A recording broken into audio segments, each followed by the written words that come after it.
ஜெகத்பதியான ஸ்ரீமன் நாராயணனுடைய கட்டாட்சத்தாலும் ஆச்சாரியனுடைய அனுகிரகத்தாலும் 4000 திவ்ய பிரபந்தத்தில் பெரியாழ்வார் திருமொழி 5ஆம் பத்து 2ஆம் திருமொழி நெய்க்குடத்தை என்று ஆரம்பிக்கக்கூடிய நெய்க்குடத்தை பற்றி ஏறும் எறும்புகள் போல் என்று ஆரம்பிக்கக்கூடிய திருமொழி. ஒவ்வொரு திருமொழியுமே அழகுதான். அதாவது பெரியாழ்வாருக்கு ஒவ்வொரு சமயம் ஒவ்வொரு டவுட்டு வந்துடுறது. நாம் செய்கிறது கரெக்டு தானா, அக்கம் பக்கத்தில் பார்க்குற போது அவருக்கு சில சந்தேகங்கள் வருது. ஆஹா, நாம் இப்போ செய்கிறது சரியா தவறா, இன்னும் கொஞ்ச நாள் ஆச்சுன்னா நமக்கு இப்போயே உடம்பு தளர்ந்துருக்கே, இன்னும் தளர்ச்சி ஆகிடுமே, இப்போயே மனம் கவலைப்பட ஆரம்பிச்சுடுத்தே, இந்த குழந்தைக்கு கல்யாணம் பண்ணணுமே, இந்த குழந்தை கல்யாணம் பண்ணி ஆத்துக்காராத்துக்கு போய் சந்தோஷமாக இருக்கணுமே, இப்படியெல்லாம் மனசுக்குள்ள கவலை. இந்த கவலை இப்படி இருக்கச்சே இன்னும் 65 வயசு 70 வயசு ஆச்சுன்னா, பெருமாளே உன்னை நான் சிந்திப்பதற்கே எனக்கு மனம் இருக்குமா, உடலில் வலி இருக்குமா அப்படின்னு தெரியலையே, அதனால் அப்போதைக்கு இப்போதே சொல்லி வைத்தேன் அப்படின்னு ஆரம்பித்தவர் கொஞ்சம் கொஞ்சமாக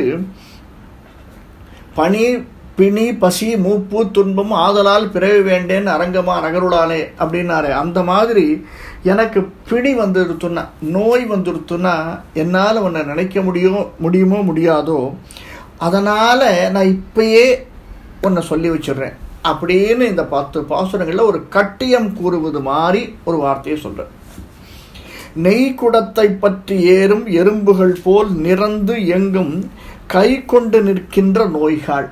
அந்த நோய் அப்படிங்கிறதுக்கு ஒரு அடைமொழி கொடுக்குறார் பாருங்க, பெரிய அடைமொழி. காலம் பெற உய்ய போமின் மெய் கொண்டு புகுந்து வேதப்பிரானார் கிடந்தார் மை கொண்ட பாம்பனையோடும் பண்டு அன்று பட்டினம் காப்பே. மெய் அப்படின்னா மறை அப்படிங்கிறதுக்கு எவ்வளோ அர்த்தங்கள் உண்டோ அந்த மாதிரி மெய் அப்படிங்கிறதுக்கு பலவிதமான அர்த்தங்கள் உண்டு. மெய்னா உண்மைன்னு ஒரு அர்த்தம், இந்த உடம்புன்னு ஒரு அர்த்தம். ஆப்போசிட்டாக இருக்கு இல்லையா? ரெண்டும் மெய் என்ற பதத்துக்கு அர்த்தம். ஆனால் உண்மை என்பது அழியாதது, இந்த உடம்பு என்பது அழியக்கூடியதாயிற்று. அதை எப்படி வியாக்கியான கர்த்தாக்கள் உபயோகிக்கிறார் பார்க்கலாம். அதுக்கு முன்னாடி நோய்களுக்கு ஒரு உதாரணம் சொல்கிறார். எறும்புகள் போல் அப்படிங்கிறார். ஒரு மன்னன் ஒருத்தன் இருந்தானாம். இந்த கதை நம்ம தெனாலிராமனுடைய கதைகளையும் வரக்கூடிய கதை தான். இந்த மன்னனுக்கு வைரத்தில் கடுக்கன் போட்டுக்கணும், அந்த வைரத்தில் தொலை பண்ண முடியுமா அப்படின்னு ஒரு ஆசை. வைரத்தை துளைப்பதற்கு என்ன பண்ணுறது, எல்லார்கிட்டையும் கேட்டால் யாரும் முடியாது அப்படின்னுட்டா, உடைஞ்சிருவோன்ற ஒரு பயம், உடையக்கூடாது. தெனாலிராமன் கேட்டால் நம்ம ட்ரை பண்ணி பார்க்கலாம். தெனாலிராமனுக்கு எதையுமே எந்த ஒரு காரியத்தை எடுத்தாலுமே அதை விடுவதற்கு மனசே கிடையாது. முழு முயற்சி எடுக்கணும், வெற்றியோ தோல்வியோ முயற்சி தான் முக்கியம் அப்படிங்கிற எண்ணம் உண்டு. அந்த காரியத்தை எடுத்தவன் வெற்றி பெற வேண்டும் என்ற சிந்தனை உண்டு. அதற்காக உழைக்கக்கூடியவன் தெனாலிராமன். இந்த வைரக்கல்லை சரின்னு வாங்கிட்டு வந்துட்டான். என்ன பண்ணுறான், ஒரு வைரக்கல்லை வச்சுட்டு 2 பக்கம் ஒரு திரை மாதிரி ரொம்ப தூரத்துக்கு ஒரு அணை எடுத்துடுறான். இந்த பக்கத்தில் சுகர் சீனி இருக்கு இல்லையா, சீனியை போட்டுடுறார். இப்போ எறும்பு என்ன பண்ணும், அந்த சீனியை எப்படி சாப்பிட்றதுக்காக வரணுமே அப்படின்னு இந்த வைரக்கல்லை துளைத்து கொண்டு எறும்பு சாப்பிட்டுதான். அந்த மாதிரி இருக்கக்கூடிய எறும்புகள் அது என்னன்னா, எங்கே இருந்தாலும் தன்னுடைய விடாமுயற்சியை விடாத ஒன்று, அதுக்கு பேர் தான் விடாமுயற்சி. நெய்க்குடத்தை பற்றி ஏறும் எறும்புகள் அப்படின்னா என்ன, நெய்க்குடம் எப்படி இருக்குன்னா வழிக்கின்றே இருக்குமா. அந்த காலத்தில் கழுமரம்னு ஒன்று உண்டு. அது ஆணிமாண்டவியர் அப்படிங்கிற ஒருத்தருக்கு கழுமரம் சம்மந்தப்பட்டது, அதுவும் திரௌபதியோட சம்மந்தப்பட்டது, விட்டுருவோம்.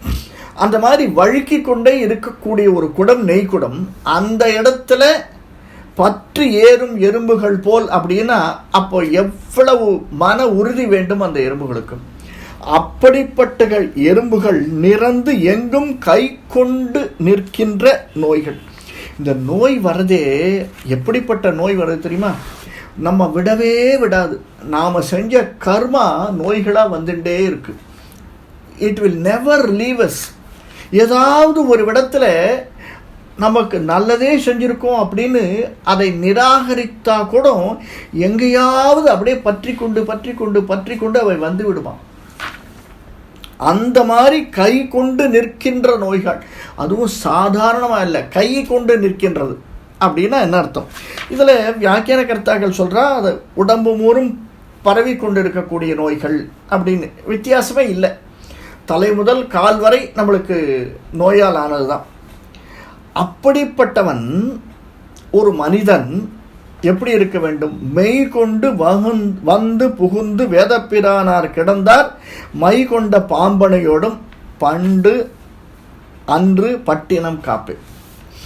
இந்த பட்டினம் அப்படின்னா ராஜதானி, அதாவது கிராமங்கள் இருந்தபோது அதை நகரமாக்கினது.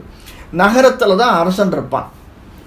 அந்த அரசன் இருக்கும் இடம் பட்டினமாக கொள்ளப்படுகிறது. அரசன் கோ இருக்கும் இடம் இல். அந்த காலத்தில் கோ இல் அப்படின்னா, கோன்னா அரசன்னு ஒரு உண்டு, இன்னொன்று இந்த உலகத்துக்கெல்லாம் அரசன் பகவான்.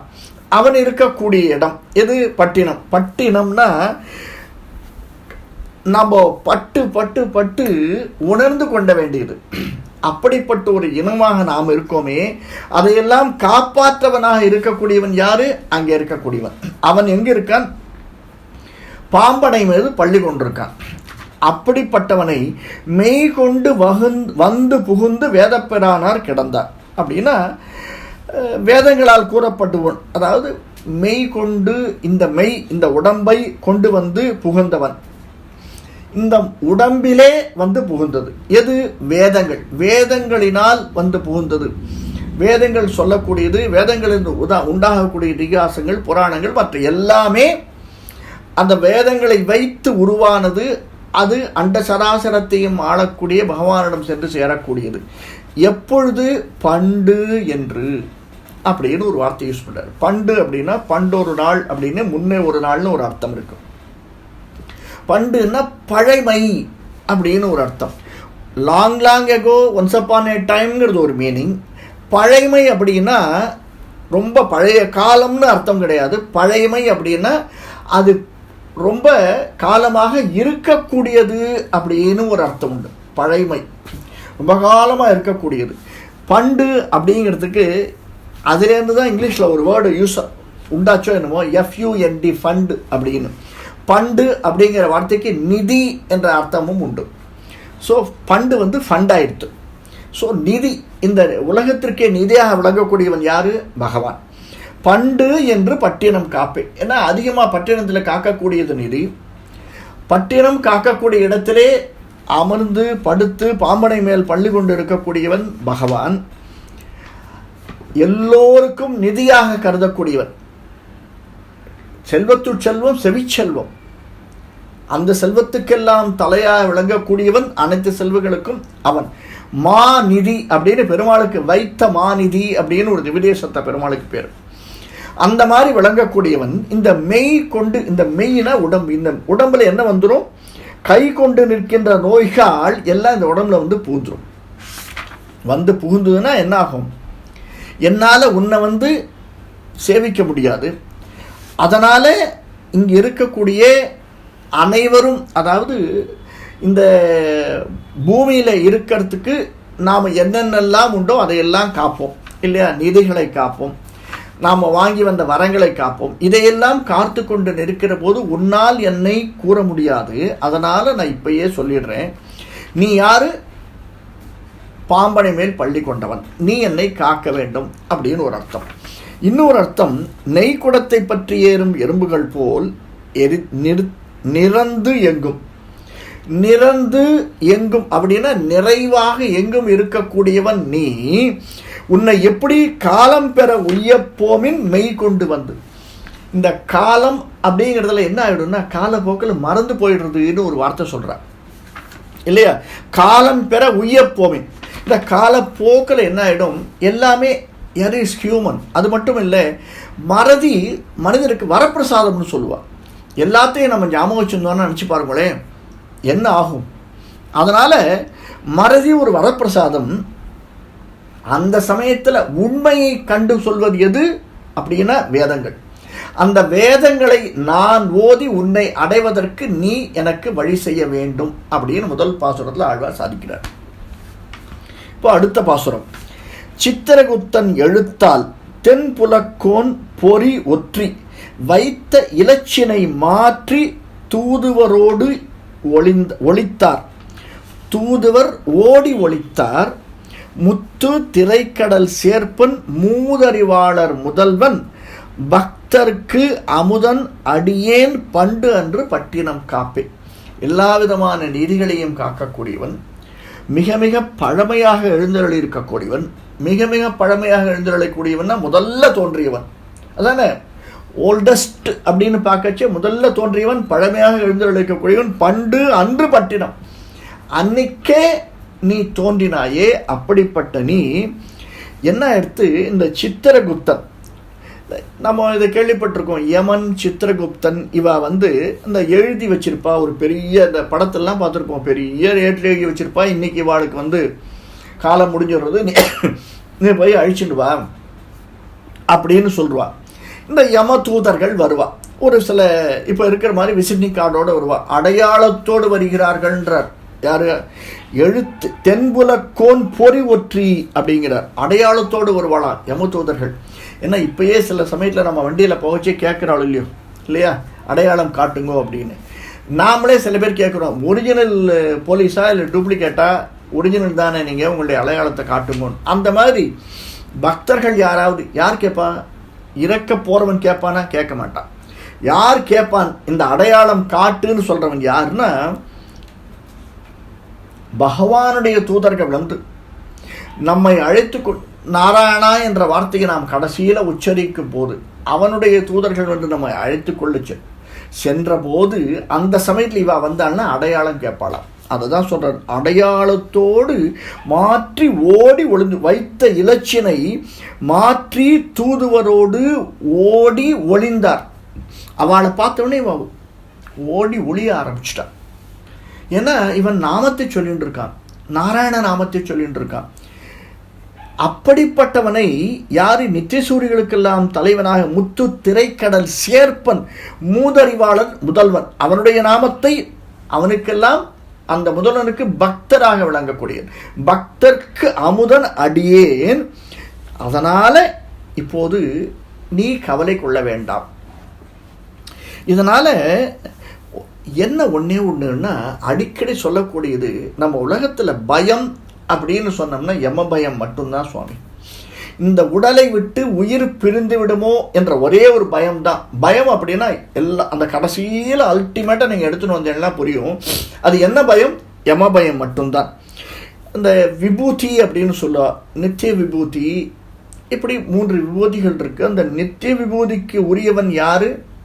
முத்துக்கடல் சேர்ப்பன், முத்து திரைக்கடல் சேர்ப்பன் மூதறிவாளன் முதல்வன், எல்லாவற்றுக்கும் முதல்வனாக விளங்கக்கூடியவன். அவன் என்னை, அதாவது இந்த உலகத்துக்கெல்லாம் தலைவனாக விளங்கக்கூடியவன், அடியேன் பண்டு அன்று பட்டினம் காப்பே, என்னை அடியவர்களுக்கு அணிவனாக இனிவனாக விளங்கக்கூடியவன் நான், என்னை நீ காக்க வேண்டும். அதாவது அப்படி கொஞ்சம் கொஞ்சமாக சொல்றார். தன்னுடைய வாழ்க்கை கொஞ்சம் கொஞ்சமாக உன்னிடம் அப்படி சேர்ந்துட்டே இருக்கு. எனக்கு வயது முதிர்ச்சி, மன முதிர்ச்சி, அறிவு முதிர்ச்சி, இந்த 3 முதிர்ச்சியில் சேர்ந்ததுனால என்னால் உன்னிடம் நெருங்க முடிகிறது. ஒரு பக்கம் என்னை இந்த வியாதிகள் நோய்கள் பிடிச்சு இழுத்தாலும் இந்த முதிர்ச்சி என்பது உன்னிடம் என்னை சேர்க்கின்றது. நீ இப்படிப்பட்டவன், அப்படிப்பட்ட உன்னிடம் நான் சேர்கின்றேன் அப்படின்னு சொல்ல வரார். இதையே இவர் நான் உங்ககிட்ட சேர்றேன்னு சொல்றவர, நீ தான் என்னையே பிரித்து வச்ச அப்படின்னு ஒரு ஆழ்வார் கேட்குறார். நீ தானே என்னை படைச்ச.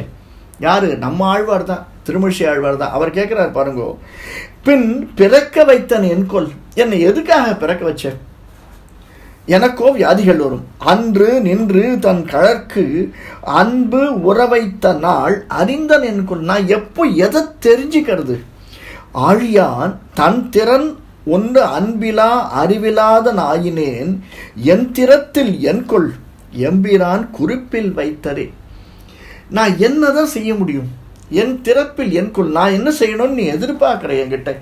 எனக்கோ வயதாகி கொண்டிருக்கிறது. என்னை ஏன் படைச்சேன்னு எனக்கு தெரியல, நான் எதற்காக பிறந்தேன் என்று தெரியல. ஆனால் உன்னிடம் உள்ள ஈடுபாடு, அன்பு மட்டும் எனக்கு இருக்கு. அதனால் உன்னை சேர்வதற்கான அறிவு உன்னை என்னிடம் வர வைக்கிறது அப்படின்னு சாதிக்கிறார். இதே விஷயத்தை இன்னொருத்தர் சொல்றார் பாருங்க. அதாவது நீ யாரு அப்படிங்கிறத சமாதி பங்கேஷ் வபி சம்பதத்சு சரண்ய பூதே துவைபத்த கக்ஷே அபத்ரபேஷோடு மகிஞ்சனோகம் தூராதிரூகம் பதனம் ச நாதா நாத. அதாவது நாதா, ஏ சுவாமி, சமாதி பங்கேஷ் பக்தி யோகத்திற்கெல்லாம் தடைகள் வர்ற போது யாரு சரணாகதி பூதனாக இருக்கக்கூடியவன், சரண்ய பூதே சரணாகதி பூதனாக இருக்கக்கூடியவன் யாரு? காப்பவனாக இருக்கக்கூடியவன் நீதான். துவயி, நீதான். அப்படிப்பட்டவன் நீ. அகம், அடியேனையும் எங்க தூர அதிரோகம் அதிக தூரம் ஏறுவதையும் கீழே விழுதலையும் என்னால் கீழே விழும்போடு பொறுப்பதற்கு நீ என்னை காட்க வேண்டும். இந்த முதல் ஸ்லோகம் பார்த்தோமோ இல்லையோ, என்னது முதல் ஸ்லோகம் இதில் சொல்லக்கூடியது? நான் எறும்புகள் எப்படி ஏறுது? நெய்க்குடத்தை பற்றி ஏறும் எறும்புகள் அப்படின்னு ஆழ்வார் சாதிச்சார். அதே அர்த்தத்தை தான் தேசிகன் சாதிக்கிறார். நான் இப்படியெல்லாம் இறங்கும் போது, உன்னை பற்றி கொண்டு ஏற நினைக்கும் போது கொஞ்சம் கொஞ்சம் அப்படியே சில நம்ம அழகான வசனம் சொல்லுவா இல்லை, 8 அடி ஏறினா 2 அடி சறுக்கிறது, 2 அடி ஏறினா 8 அடி சறுக்கிறது, எப்படி வேணாலும் வச்சுக்கலாம். அதெல்லாம் ஏறுற போது நான் கீழே இறங்கிடுறேனே, பின்னாடி பிடிச்சி இழுக்கிறதே. அந்த சமயத்துக்கு என்னை நீ காப்பாயா அப்படின்னு கேட்கிறார். 3வது பாசுரம் பாருங்க. வயிற்றில் தொழுவை பிரித்து வன்புல சேவை அதக்கி கயிற்றும் அக்காணி கழித்து காலிடை பாசம் சுழற்றி எயிற்றிடை மண் கொண்ட எந்தை இராப்பகல் ஓதுவித்து எண்ணம் பயிற்றி பணிசை கொண்டான் பண்டு அன்று பட்டினம் காப்பே. யார் நீ? இதில் வயிற்றில் தொழுவை பிரித்து, வயிற்றில் தொழுவை பிரித்து அப்படின்னா நான் இந்த உலகத்தில் ஜனிக்கிற போது சிறையில் ஜனித்தவன். யார் சிறையில் ஜனித்தவன்? தொழுனா சிறை. சிறையில் ஜனித்தவன் கண்ணன். வன்புல சேவை அடக்கி, வன்புல சே அதனை அடக்கி. சே அப்படின்னா எருது அப்படிங்கிற ஒரு அர்த்தம் உண்டு. எருதுகளை அதக்கின அடக்கின்னு அர்த்தம். அடுத்தது கயிற்றும் அக்காணி கழித்து காலிடை பாசம் சுழற்று. கயிறுன்னா நரம்பு. இந்த கர்ப்பவாசம் அப்படிங்கிற சிறையில் அந்த சிறையை போக்கினவன் யாரு? நீதான். இந்த உலகத்திற்கு என்னை அருளி செய்தவன். உன்னுடைய அருள் இருந்ததுனால்தான் இந்த உலகத்தில் என்னால் பிறக்க முடிந்தது. உன்னுடைய அருள் இருந்ததுனால்தான் உன்னை நினைக்க முடிந்தது. உன்னுடைய அருள் இருந்ததுனால்தான் இந்த 5 இந்திரியங்களையும், இந்த 5 இந்திரியங்கள் அப்படிங்கிற எருதுகளை அடக்க முடிகிறது. 5 இந்திரியங்களாக வயிற்றில் தொழுவை பிரித்து வன்புல சேவை அதக்கி அடக்கி. வன்புல சே அது எப்படிப்பட்டது? வன்புலம். அந்த 5 புலங்கள் எருதுகள். எருதுகள் என்னென்ன, இந்த இதுக்கு முன்னாடி ஒரு பாசுரம் பார்த்தோம். சித்திரகுப்தன் எழுத்தால் தென்புலக்கோன் பொறிவற்றி வைத்த இலச்சினை மாற்றி தூதுவர் ஓடி ஒளித்தார் அப்படின்னு. அவர்கள் சித்திரகுப்தன் யமன் எதில் வருவான்? பாசக்கயிற்றை எடுத்து யமன் மீது எருமை மீது வருவான். அந்த எருமை அடக்கினால் நிற்காது, ஓட ஆரம்பிச்சதுன்னு வச்சுக்கோங்க. நம்ம தமிழில் ஒரு வார்த்தை சொல்கிறாங்க, மனமரு குதிரை அப்படின்னு. அந்த மாதிரி எருது ஓட ஆரம்பித்தா அதற்கு கட்டுப்படுத்தவே முடியாது. அதே மாதிரி தான் நம்ம பஞ்ச இந்திரியங்கள், மெய்வாய் கண்மூக்கு செவி, எந்த பஞ்சேந்திரியங்கள் அத்தனையும் கட்டுப்படுத்த முடியாதவை. அவை அடக்கி நரம்பு எலும்பு ஆகிய தள்ளுவதற்கு யமதூதர் அப்படியே பாசக்கயிற்ற வீசறாளாம். என்னது? கயிற்றும் அக்காணி கழித்து. அந்த கயிறு வீசச்சே அதை தடுக்கக்கூடியவன் யாரு? நீதான். எப்படி எடுத்தவன் நீ? காலிடை பாசம் கழற்றி எயிற்றிடை மண் கொண்ட எந்தை இராப்பகல் ஓதுவித்து எண்ணம் பயிற்றி பணி செய்கொண்டான். அதாவது எயிற்றிடை மண் கொண்ட எந்தை அப்படின்னா எயிற்று இடை மண் கொண்ட எந்தை. இந்த பிரளயம் அப்படின்னு வந்தபோது இந்த மண் அப்படின்னா பூமி அப்படின்னு அர்த்தம். அப்படின்னா இவர் சொல்ல வர்றது வராக அவதாரத்தை. வராக அவதாரத்தை எடுத்தவன் பெருமாளுக்கு ஒரு அடைமொழி சொல்றார். எயிற்றிடை மண் கொண்ட எந்தை அப்படின்னுட்டு. எயிறு அப்படின்னா இந்த பிரளயம். பிரளயத்தின் போது இந்த பூமியை காத்தவன். அது ஏன் சுவாமி பிரளயத்தின் போது இந்த பூமியை காத்தவன் வராக அவதாரம் எடுத்து அதையும் இந்த பாசுரத்துக்கு என்ன ஈக்குவேஷன் அப்படின்னா, இந்த ஐம்புலன்கள் இருக்கு இல்லையா, இந்த ஐம்புலன்கள் எப்படி பண்ணுமா? பிரளயம் மாதிரி உண்டாக்குமா. நம்ம கண்ணை அடைக்கணும் அப்படின்னா ஒவ்வொரு புலனையும் அடக்கி பாருங்களேன். நீங்கள் ஒன்று அடக்கிச்சு இன்னொரு புலன் வேலை செய்ய ஆரம்பிச்சிடும். மூக்கை அடக்கணும், சரி நம்ம நாசி அதை அந்த காற்றை அடைக்கணும் அப்படின்னா காது வேலை செய்யும். ரொம்ப அடக்கிட்டோம்னா வாய் வேலை செய்யும், மூச்சை விட முடியாமல். மெய் இவை அனைத்தையும் அடக்கினா நம்ம உடம்பை அடக்க முடியாது. இது மாதிரி ஒரு பிரளயத்தை கிரியேட் பண்ணிண்டே இருக்கக்கூடியது இந்த ஐம்புலன்கள். அந்த பிரளயத்தை கிரியேட் பண்ணதை உண்டாக்கினதை அடக்கியவன் யாரு அப்படின்னா பகவான். அந்த பகவான்றது இங்க என்ன? மனம். அந்த மனத்தால் நாம் இந்த ஐம்புலன்களையும் அடக்க வேண்டும். இந்த அடக்கிறதுக்கு அந்த மனத்திற்கு நாம் எதை கொடுக்க வேண்டும்? பகவானுடைய சிந்தனையை கொடுக்க வேண்டும். ஓதுவித்து எண்ணம். எதை? ராப்பகலாக ஓதுவித்து எண்ணம். அதற்கு முதல்ல சொல்றார், எந்த எண்ணத்தை? வேத பிரானார் கிடந்தார் அப்படிங்கிறார். வேதத்தை ஓதுவித்து, வேதம் அதனுடைய வழிவந்த இதிகாச புராணங்கள், அதனால் சொல்லக்கூடிய உன்னுடைய நாமங்களை இராப்பகல், பகலும் இரவும் இல்லாமல், அதாவது சதா சர்வ காலமும் உன்னையே நினைத்து கொண்டிருக்க வேண்டும். நீ எப்படிப்பட்டவன்? இந்த பூமியை மீட்டவன். ஏன் இந்த பூமியை மீட்டவன் திரும்ப அவர் எடுத்துன்னு வர்றார் அப்படின்னா, பகவான் வெயிட் பண்ணிட்டு இருக்கான் சுவாமி. ஏன்னா எப்படா நாம் போய் பக்தனுக்கு உதவுவோம், எப்போ நம்ம பக்தனுக்கு உதவுவோம், அந்த நேரம் எப்பொழுது வரும்?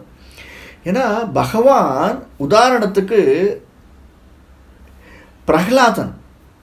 பிரகலாதன் தன்னை எப்போ கூப்பிடுவான், எப்படி கூப்பிடுவான், இரண்யன் எப்போ எப்படி கேட்பான் அப்படின்னு தெரியல. பல வரங்கள் வாங்கி வச்சிருப்பான்.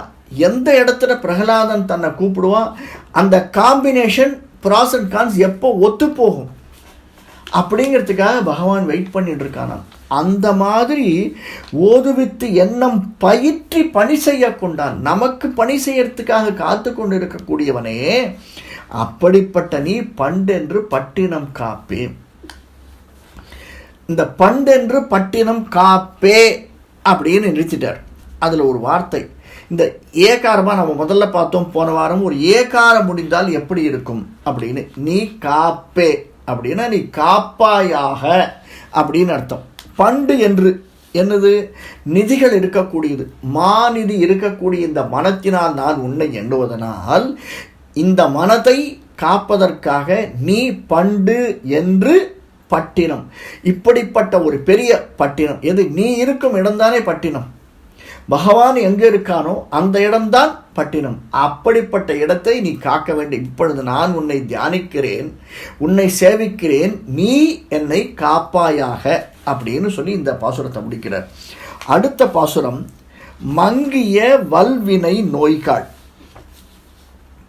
ஒரு அழகான வார்த்தை. மங்கிய வல்வினை நோய்காள் உமக்கும் ஓர் வல்வினை கண்டீர். அது ஆல்ரெடி நோய். என்னமோ சொல்லுவாள், ஒரு குரங்கு மரத்தில் ஏறித்து அங்கே இருக்கிற தேள் கொட்டித்து, அந்த தேள் கொட்டிடுறதோட அதுவோ ஒரு கள்ளை குடித்த குரங்கு மேலே ஏறின்னு இருக்கு. அந்த சமயத்தில் எப்படி இருக்கும், மேலேந்து தேன் வழிந்ததுன்னா அந்த மாதிரி உருத்தெரியாமல் இருக்கக்கூடியது ஆல்ரெடி மங்கிய நோய்கள், மங்கிய வல்வினை நோய்கள். அவை சாதாரணமான நோய்கள் அல்ல. அகைன் நோய்கள் எப்படி பயம் அப்படின்னு சொன்னால் யம பயமோ, அந்த நோய் அப்படின்னு சொன்னால் அல்டிமேட்டாக அந்த நோய் எதில் கொண்டு போய் முடியும், நம்முடைய மரணத்தில் தான் முடியும். நீங்கள் நினச்சி பாருங்க, எனி நோய், ஒரு நோய் வந்தது நம்மளால் அதை எதிர்கொள்ள முடியும் அப்படின்னா அந்த நோயினை நம்ம கன்சிடரே பண்ண மாட்டோம்.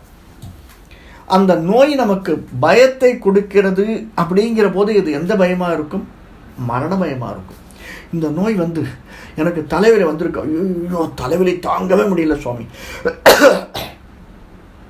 தலைவலி வருது, டெய்லி எனக்கு தலைவலி வருது, டெய்லி எனக்கு வயிற்று வலி வருது, அந்த மூட்டு வலி இருக்கே என்னன்னே தெரியல, இந்த மூட்டு வலியிலேயே ஒரு நாளைக்கு நான் இப்படியெல்லாம் எண்ண தோணும். கடைசியில் இதை எங்கே கொண்டு போய் நிற்கும், வல்வினை நோய்கள், மங்கிய வல்வினை நோக்கில். அந்த மங்கிய என்ற வார்த்தைக்கு நான் வரேன். உமக்கும் ஓர் வல்வினை கண்டீர், அதுக்கெல்லாம் ஓர் வல்வினையாக இருக்கக்கூடியதை கண்டுபிடிச்சாச்சு. இங்கு புகு ஏன்மின், புகு ஏன்மின் எளிதன்று. புகு ஏன்மின் அப்படின்னா புகுந்து வெளியில் வர்றது, புகுந்து வெளியில் வருது. இது ஒரு சைக்கிள் அப்படின்னு சொல்ல வர்றார். இந்த ஜீவாத்மா பரமாத்மா கிட்ட போயிட்டு வர்றது ஒரு சைக்கிள், அல்லது இந்த ஜீவாத்மா திரும்ப திரும்ப திரும்ப திரும்ப இந்த உலகத்திலே பிறப்பது. ஒரு ஜீவன், ஒரு ஆத்மா இந்த உடம்பிலே புகுந்து ஏன்மின், புகுந்து ஏன்மின், ஒரு தரம் புகழ்ந்து வெளில வருது, புகழ்ந்து வெளியில் வருது. அப்படி இருக்கக்கூடியதும் சாதாரண இல்லை சுவாமி, எளிதன்று கண்டீர். இதெல்லாம் சாதாரணம்னு நினைக்கிறீரா? 10 மாதம் அந்த தாய் சுமக்க வேண்டும். அதற்குள்ள அந்த குழந்தை படாத பாடு, அந்த குழந்தை படுத்தாத பாடு எவ்வளவு இருக்கு இல்லையா? அவ்வளவையும் கண்டு அதற்கு புகுந்து திரும்பி வெளியில் வரச்சே இந்த உயிருக்கு எவ்வளவு பிரச்சனைகள் இருக்கு. இது எதுவுமே ஈஸி கிடையாது. புகு ஏழ்மின், புகுந்து வெளியில் வர்றது, புகுந்து வெளியில் வர்றது கண்டீர். புகேன் மின், திரும்பி என்னால் சாத்தியமே இல்லை சுவாமி, எவ்வளவோ பார்த்தாச்சு இறைவா, நான் 7 ஜென்மங்கள் எவ்வளவு ஜென்மம் எடுத்தேன்னு தெரியல, லட்சோபலட்சம் ஜென்மம் எடுத்திருப்பேன். இந்த ஜென்மத்திலேயாவது நான் எதை வேண்டுகிறேன், சிங்கப்பிரான் அவன் எம்மான் சேரும் திருக்கோயில் கண்டீர். முதல்ல ஆரம்பிக்கச்சே சொன்னேன், ஏன் சிங்கப்பிரான்னு சொல்றார்? பகவான் வெயிட் பண்ணிட்டு இருக்கார். உதாரணத்துக்காக சிங்கப்பிரானை கொடுக்கிறார். நீ லட்சோபலட்சங்கள் தரம் நீ பிறந்திருக்க, திரும்பி மாண்டிருக்க, ஆனாலும் அவனை எண்ணுவதற்காக ஓர் பிறவி இப்பதான் எடுத்திருக்க. It is a chance for you to think him. இந்த பிறவியிலையாவது நீ திங்க் பண்ணுவ, என்னை வந்து அடைவ, நீ சரணாகதி பண்ணுவ அப்படின்னு வெயிட் பண்ணிட்டு இருக்கான். திரும்பவும் இந்த சம்சார சாகரத்திலே உழன்று உழன்று புகுமின் வெளிவருமின், புகுமின் கேள்மின், புகுமின் கேள்மின், புகுந்து புகுந்து வெளியில வராத என்ன பண்ணுவ, புகேன்மின், இதுக்கு மேல நான் திரும்பவும் புகக்கூடாது. அப்படிப்பட்டது ஒரு நிலையை எனக்கு கொடுக்க வேண்டியவன் யார்? சிங்கப்பிரான் அவன் எம்மான் சேரும் திருக்கோயில் கண்டீர், பங்கப்படாது உய்யப்போமேன். பங்கப்படாது, பங்கம் அப்படின்னா நம்ம தமிழில் சொல்கிறோம் அவமானம், அதாவது ஸ்பிளிட் இல்லாதது, அது இரண்டாக போகாதது. பங்கம் அப்படின்னா அதுதான் அர்த்தம். அதாவது இரண்டாக போகிறது அப்படின்னா மனசு இரண்டாக போச்சு அப்படின்னா அதற்கு பேர் அவமானம்.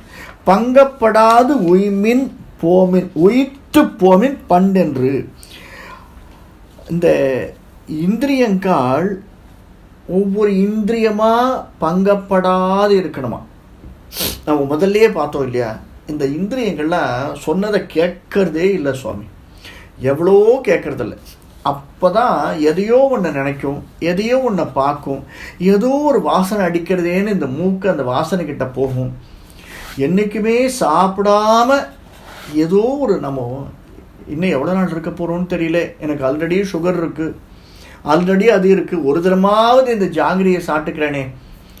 வாய் கூட நினைக்காது, மனசு நினைக்கும் இதோட சரி, இதுக்கு மேலே நான் செய்ய மாட்டேன் அப்படின்னு ஒரு கட்டுப்பாடு விரிச்சுக்கும். இவையெல்லாம் இருந்தும் அந்த நோய்கள் எனது வல்வினை நோய்கள் மங்கிய. எப்போ மங்கும்? அது மங்கிய போது, அதை மங்க ஆரம்பிச்சதுன்னா உங்களுக்கு தெரியும். வல்வினை நோய்கள் மங்க ஆரம்பிக்கிறது எப்பொழுது? சிங்கப்பிரான் அவன் எம்மான் சேரும் திருக்கோயிலை நீங்கள் எப்பொழுது காண்பீர்களாயின் கண்டீர், எப்பொழுது காண்பீர்களோ அப்பொழுது அந்த நோய்கள் மங்கிய நோய்களாக ஆகும் அப்படின்னு சாதிக்கிறார். இதில் நரசிங்க அவதாரம் எடுத்து தலைவனாக பெருமாள் திருக்கோவில் சேர்தல் அப்படிங்கிற ஒரு வார்த்தையை விவரிக்கச்சே நம்ம முதல்ல பார்த்தோம், பெருமாள் வெயிட் பண்ணிட்டு இருக்கான் அப்படின்னு. இது ஒரு பெரிய தத்துவார்த்தம் சுவாமி. ஏன்னா ஜீவாத்மாவுக்குள்ளேயே இருக்கக்கூடியவன் பரமாத்மா. இந்த அதனால்தான் கட உள் அப்படின்னு தமிழில் வார்த்தை வந்தது. உள்ளே கிடப்பவன். இந்த ஜீவாத்மாக்குள்ளேயே ஒவ்வொரு ஜீவாத்மாக்குள்ளேயும் இருக்கக்கூடியவன் பகவான், அந்த பரமாத்மா. நீ அந்த பரமாத்மாவை தட்டி எழுப்ப வேண்டுமா? அதை தான் சொல்கிறார். அந்த திருக்கோவில், உள்ளத்திலே இருக்கக்கூடிய கோயிலை நீ எப்பொழுது காண்பாயோ, அந்த ஃபிலசாபிக்கல் திங்கிங் உனக்கு எப்பொழுது வருதோ, இந்த 5 பூதங்களை வைத்து மெய்வாய் கண்மூக்கு செவி என்ற 5 பூதங்களை ஏணியாக வைத்து அந்த ஏணியிலேயே ஏறி மனமெனும் தோணி பற்றி மதியெனும் செருக்கை நீக்கி சினமெனும் செருக்கை நீற்றிக்கு அப்படின்னு திருவாசகத்தில் ஒரு திருவாசகம்னு நினைக்கிறேன். மனமெனும் தோணி பற்றி மதியெனும் செருக்கை நீக்கி சினமும் உணையனும் உணர்வை நல்காய் ஒற்றியூருடைய கோவைன்னு சிவபெருமான பாடுவார். அந்த மாதிரி அந்த தோணி மாதிரி ஒரு ஏணியை நீ ஏறச்சு கடைசி பொழுதுல இந்த ஏணியை தட்டி விட்டுறணும். அதுதான் ஃபிலசாபிக்கல் திங்கிங். ஏன்னா நீ எப்பொழுது இந்த ஏணியை இந்த ஜீவாத்மா தட்டி விடுறதோ அப்போதான் அந்த பரமாத்மா என்பதை பற்றி கொள்ளுமா. அந்த இடத்திற்கு நீ செல்ல வேண்டும். அவன் காத்து கொண்டிருக்கிறான், கையை நீட்டி கொண்டிருக்கிறான் வா என்று. ஆனால் நீ இதை தட்டி உடைச்சாதான் அது உனக்கு கிடைக்கும். அந்த இடத்திற்கு எப்படி ஏறணும்? இந்த பஞ்சபூதங்களை வச்சு தான் நீ மேலே போகணும், வேற எதுவும் இல்லை. மைவாய் கண்மூக்கு செவியை வச்சு தான் நீ மேலே போகணும். மேலே போகச்சே உன்னுடைய திங்கிங் கொஞ்சம் கொஞ்சமாக என்னாகும்? இடைவெளியை குறைக்கும். ஜீவாத்மாவுக்கும் பரமாத்மாவுக்கும் உள்ள இடைவெளியை குறைத்து உன்னை அவனிடம் அழைத்து செல்லும். அவனை நீ காண்கிற போது, அதை தான் ஒரு வார்த்தை சொல்றார், திருக்கோவில் கண்டீர் அப்படின்னு சொல்றார். சிங்கப்பிரான் அவன் எம்மான் சேரும் திருக்கோவில் கண்டீர். சேரக்கூடிய சமயத்தில் நீர் காண்பீர் ஆயின், அந்த சந்தர்ப்பத்தில் இதை விட்டேர்னா அவனை பிடிச்சிக்கலாம். இறைவா, எனக்கு அந்த மாதிரி ஒரு சந்தர்ப்பத்தை கொடை. நான் ரொம்ப நாளாக ஏங்கின்னு இருக்கேன். இந்த சம்சார சாகரத்தில் திரும்ப திரும்ப திரும்ப உழன்று உன்னை நினைக்கக்கூடிய நாட்கள் எல்லாம் சொல்பமாக போய்கொண்டிருக்கின்றன. எவ்வளவோ திங்கிங் இருக்கு. டெய்லி 6 மணி நேரம் உன்னை சேவிக்கணும்னு நினைக்கிறேன், உன்னுடைய நாமாக்களை சொல்லணும்னு நினைக்கிறேன், முடியல. ஆனால் என்று அந்த நாள் வரும் என்று நான் ஏங்கிக் கொண்டிருக்கிறேன். அதை என்று நான் இந்த கண்களால் காண்பேன். ஞானக்கண், இந்த ஊனக்கண் அழிந்து ஞானக்கண் கிடைக்குமா எனக்கு? அதை நான் எப்பொழுது காண்பேன்? அந்த திருக்கோவில் எப்பொழுது நான் காண்பேன்? அன்று எனக்கு நீ அருள் செய்வாய். பண்டு அன்று பட்டினம் காப்பே அப்படின்னு இந்த 4வது பாசுரத்தில் சொல்றார். 5வது பாசுரம், மாணிக்குரல் உருவாய் மாயனை என் மனத்துள்ளே பேணி கொணர்ந்து புகுத வைத்து கொண்டேன். அது பிரிது அன்றி மாணிக்க பண்டாரம் கண்டீர் வலிவன் குறும்பர்கள் உள்ளீர் பாணிக்க வேண்டா நடமின் பண்டு அன்று பட்டினம் காப்பு. இந்த மாணிக்குரல் உருவாய் அப்படின்னா, மாணிக்குரல் உரு அப்படின்னா நமக்கு தெரியும், பிரம்மச்சாரியாய் அவதாரம் எடுத்தவன். குரல் உருவாய், குரல் உருனா 2 அடி. குரல்னா ரொம்ப குறுகியது அப்படின்னு அர்த்தம். குரலில் 2 அடி பகவான் 2 அடி இருந்தானா அப்படின்னு கேட்பா. இப்போ சில பேருடைய சர்ச்சை ஓடிட்டு இருக்கோம் இல்லையா? ராமபிரான் பிறந்தது 4000 வருடங்களுக்கு முன்னாடியா, 7000 வருடங்களுக்கு முன்னாடியா, இல்லை துவாபர யுகத்தில் அதற்கு முன்னாடியா, 1 கோடி வருடங்களா? இதை ஆராய்ச்சி பண்ணிட்டு உட்கார்ந்துட்டுருக்கா. அதெல்லாம் குரல் உருவாய். நம்ம ராமாயணத்தை அந்த வாசனை வருது பாருங்க. ராமாயணம்னு சொல்லச்சே இதெல்லாம் ஆராய்ச்சி பண்ணுறோம். ராமாயணத்தில் நிறைய வால்மீகி ரொம்ப டீட்டெயிலாக எழுதி வச்சிருக்கார். அவன் பிறந்ததுலேருந்து ஒவ்வொரு கிரகத்தினுடைய சூழ்நிலை 12 வருடங்கள் மாரீச்சன் கூட சொல்கிறான். நான் ராவணன்கிட்ட கேட்குறான் மாரீச்சன், ராவணன் ராமன் ஒருத்தன் வந்திருக்கான் அப்படின்னு ஒன்று. ஓ வந்திருக்கானா, நீ பார்த்துருக்கியா நீ அப்படின்னு கேட்குறான் ராவணன் கிட்ட. இல்லை அவனுடைய மனைவியை மட்டும்தான் நான் தூக்கின்னு வந்திருக்கேன், தூக்கின்னு வரணும், அதுக்கு நீ எனக்கு ஹெல்ப் பண்ணணும், அவன் மிக அழகாக இருப்பாளான் சூர்பனகை சொன்னான் அப்படின்னு. அட போடா, நான் அவனை பார்த்துருக்கேன். எப்போ தெரியுமா பார்த்தேன்? 12 வருஷத்துக்கு முன்னாடி பார்த்தேன்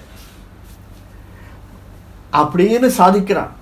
எப்போ கல்யாணம் பண்ணுறதுக்கு ராவன் போகிறானே அப்போ நான் பார்த்தேன். 12 வருஷம் ஆகிடுது அதற்கப்புறமா. அதனால் இது ரொம்ப தூரம் போயிடுத்து. இப்படி ஒன்று வால்மீகி ராமாயணத்தில் சொல்லிகிட்டே வர்றார். அந்த ஒவ்வொரு நிகழ்ச்சி நடந்ததும், இந்த சமயத்தில் பரதன் உதித்தது எந்த நட்சத்திரம், எந்த லக்னம்னு சொல்கிறார் அவர். மீன லக்னத்திலே கடக ராசியிலே உதித்தவன் அப்படின்னு ஒவ்வொரு லக்னம் ஒவ்வொரு ராசி அப்படின்னு சொல்லிட்டு வர்றார். ஆனால் இதே மாரீச்சன் அவன் சொல்லச்சே, ஒரு மாரீச்சன் மானா மாறுறானே, இது சாத்தியமா?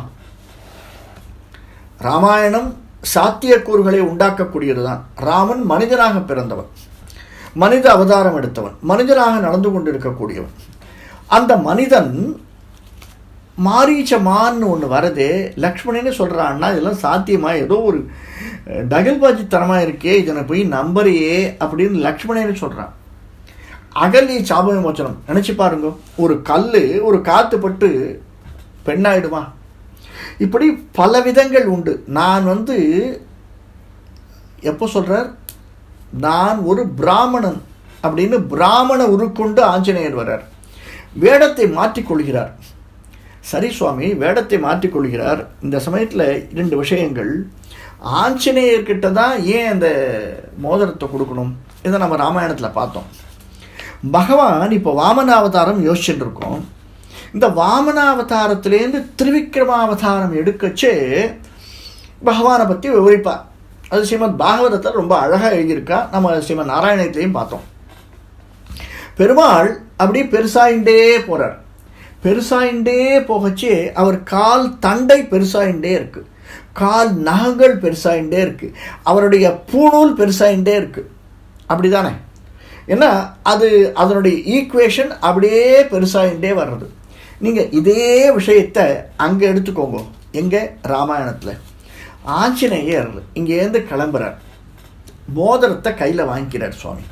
அவர் மோதிரத்தை கையில் வாங்கிச்சே எத்தனை அடியாக இருந்தார்ப்பார். இப்போது நம்ம இந்த படத்தில் சொன்ன மாதிரி 8 அடினே வச்சுப்போமே, அல்லது 10 அடி வச்சுப்போமே. ஒரு அழகான மனிதனாக அல்லது குரங்காக இருந்திருப்பார். இவர் இந்த மோதிரத்தை கையில் வாங்கிக்கிறார். மோதிரத்தை கையில் வாங்கி இடுப்பில் சொருகின்றாரா? சொருகின்னு இருப்பார் 10 அடியாக. உதாரணத்துக்கு இவர் சிம்ஹிக்கு கேட்பார். 3 தடைகள் அவருக்கு வருது ஆஞ்சநேயருக்கு. 2வது தடை சிம்ஹிக்கை வருது. இந்த சிம்ஹிக்கை அப்படிங்கிற தடை வர்ற போது அவர் என்ன பண்ணுறார்? தன்னுடைய உருவை பெரிதாக்கி கொள்ளுகிறார். அப்போ பெரிதாகச்சே மோதிரம் பெருசாயிட்டே இருக்கா. சரி, இவர் அவருடைய வாயில் புகுந்து காது வழியாக வெளில வரார்.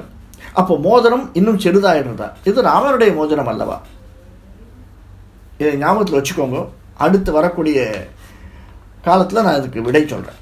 இப்போ வாமனாவதாரம். இந்த வாமனன் மாணிக்குரல் உருவாய் அப்படிங்கிற, அதாவது மாணிக்குரல் அப்படின்னா பிரம்மச்சாரி உருவாக அப்படின்னு ஒரு அர்த்தம். மாணிக்குரல் அப்படின்னா, மாணி அப்படின்னா வெக அழகான அர்த்தம். பிரம்மச்சாரிகள் உருவ எடுத்ததுலேயே ரொம்ப அழகான ஒரு பகவான் எடுத்தது தானா. அவ்வளவு அழகாக இருந்தானா. அப்பா அம்மாக்கே பார்க்கச்சே அப்படியே திருஷ்டி சுற்றி போடலாம் போட்டு இருந்துடான் அவள் அப்பா அம்மாவுக்கு. இந்த குழந்தை பிறந்த உடனே பெருசாகிட்டே இருக்குது, அதுவும் அழகான குழந்தையாக. நான் போய் யாசகம் கேட்டுவிட்டு வரேன் அப்படின்னு கிளம்பி போகிறதே அந்த குழந்தைய பார்த்துட்டே இருக்காளாம் பெத்தவா. அவ்வளவு அழகானவன். மாணிக்குரல் உருவாய் மாயனை. அங்கே ஒரு வார்த்தையை வச்சுட்டார். அவன் எப்படிப்பட்டவன்? அப்பயே மாயம் செய்ய ஆரம்பிச்சிட்டான். யாரு? பகவான். எப்போ? அந்த அவதாரம் எடுத்த உடனே, வாமனாவதாரம் எடுத்த உடனே மாயம் செய்ய ஆரம்பிச்சிட்டான். மாயவனாய் வந்தவன் தானே, மாயனாய் வந்தவன் தானே அவன். மாயனாய் வந்ததுனால தானே குரலுருவாய் இருந்து திருவிக்கிரமனாக இருந்தான். அப்படி பட்டவனே நீ என்ன பண்ற? என் மனத்துள்ளே பேணி அப்படிங்கிறார். சரி சுவாமி, என் மனத்துள்ளே வெறுமை இல்லை, பேணி கொணர்ந்து புகுது வைத்து கொண்டேன். உன்னை நான் எப்படி வச்சுட்டேன்? 4 இடம் கொடுத்து சொல்கிறேன். பேணி அப்படின்னா பேணி காத்து அப்படின்னு ஒரு அர்த்தம். அவரை பேணுதல் அப்படின்னா அவருக்கு சிசூஷை செய்தல்னு ஒரு அர்த்தம். பேணுதல் அப்படின்னா அதை நாம் அந்த வழியில் நாம் நடக்கிறதுன்னு ஒரு அர்த்தம். அதை அப்படியே பேணுதல் வேண்டும் அப்படின்னா அந்த வழியில் நடக்கணும். இப்போ ஒருத்தர் ஆணி அடிக்கிறான்னா பக்கத்தில் இருக்கு, அப்படியே அதை பார்த்து நீ ஆணி அடி அப்படின்னுவோம். அதை பேணுதல் அப்படின்னு சொல்கிறோம். பேணி முதல்ல என் மனத்துக்குள்ளே நீ என்ன பண்ண? முதல்ல பேணி என்டர் பண்ண. அடுத்தது கொணர்ந்து. இப்போ பேணி வேற, கொணர்ந்து. ஏன்னா நான் பார்த்துட்டே இருக்கேன். நீ வாமனனாய் உருவெடுத்ததை அதே மாதிரி என்னுடைய மனதில் நான் நினச்சிட்டேன். எதுக்கு நீ என் கொள்ள வரணும்னு. அதே மாதிரி பேணினேன். அந்த உருவை என் மனத்தில் கொண்டுந்தேன், நான் கொண்டு வந்தேன். 2வது விஷயம். 3வது, கொண்டு வந்தா போருமா? என்ன? புகுதல் வைத்தேன். புகுத வைத்தேன்னா என்ன அர்த்தம்? நீ தான் கொண்டு வந்துட்ட, அப்புறம் புகுத வைத்தேன். கொண்டு வர்றது அப்படின்னா நான் எடுத்துன்னு வர்றது. புகுதல் அப்படின்னா நீ புகருது. அதுதான் ஆஞ்சநேயர் உதாரணமாக காட்டு. புகுத வைத்து கொண்டேன் அப்படிங்கிற. நான் உன்னை நினச்சிட்டே இருக்கேன் கிருஷ்ணா, ஆனால் நீ என்ன நினைக்கணுமே. நான் தினம் நாமஸ்மரணை பண்ணிகிட்டே இருக்கேன், தினம் திருவாராதனம் பண்ணுறேன், தினம் சகஸ்ரா நாமம் அர்ச்சனை பண்ணுறேன், நான் பண்ணுறேன். ஆனால் நீ எனக்கு உள்ளே வரணுமே.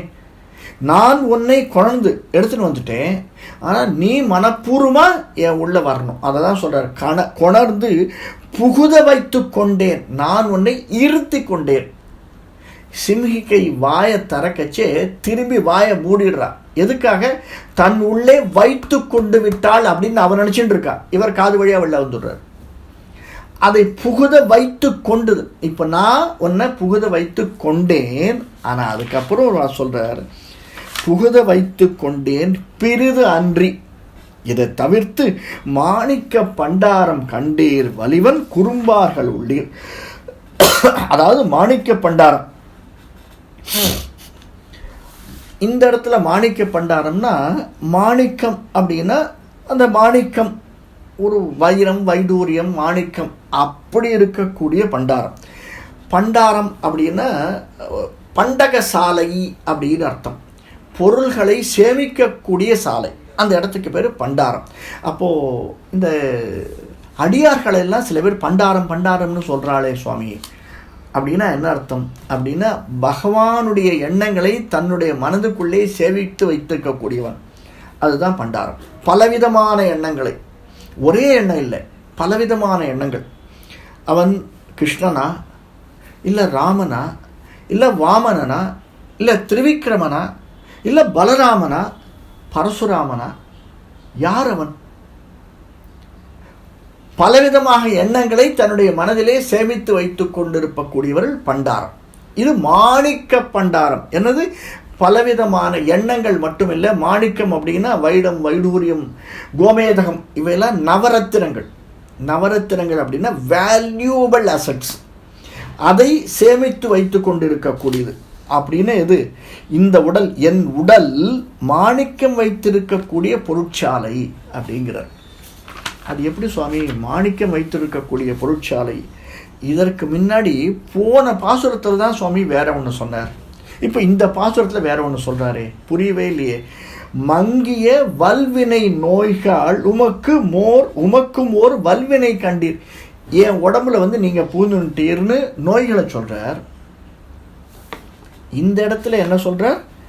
உடல் மாணிக்கம் போல் இருக்கிறது, மாணிக்க பண்டாரம் கண்டீர் என்னுடைய உடலில்.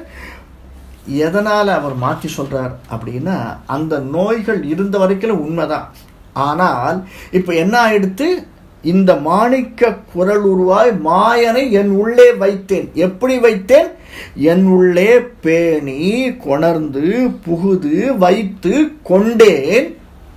அப்படிப்பட்டவனை அதன்றி நான் இருத்தி கொண்டேன். அதனால இந்த இடம் என்ன ஆயிடுத்து? மாணிக்க பண்டாரமாக மாறியது. அதை நீர் கண்டீர். வலிவன் குறும்பர்கள் உள்ளீர். நீங்கள் சொல்லுங்கள் வலிவானவர்களே. அப்படின்னா வலிவன்னா விரைஞ்சு சொல்லக்கூடியவர்கள். வலி அப்படிங்கிறது விரைஞ்சு சொல்லக்கூடியது. விரைந்து செல்லக்கூடியது எது? மனம்.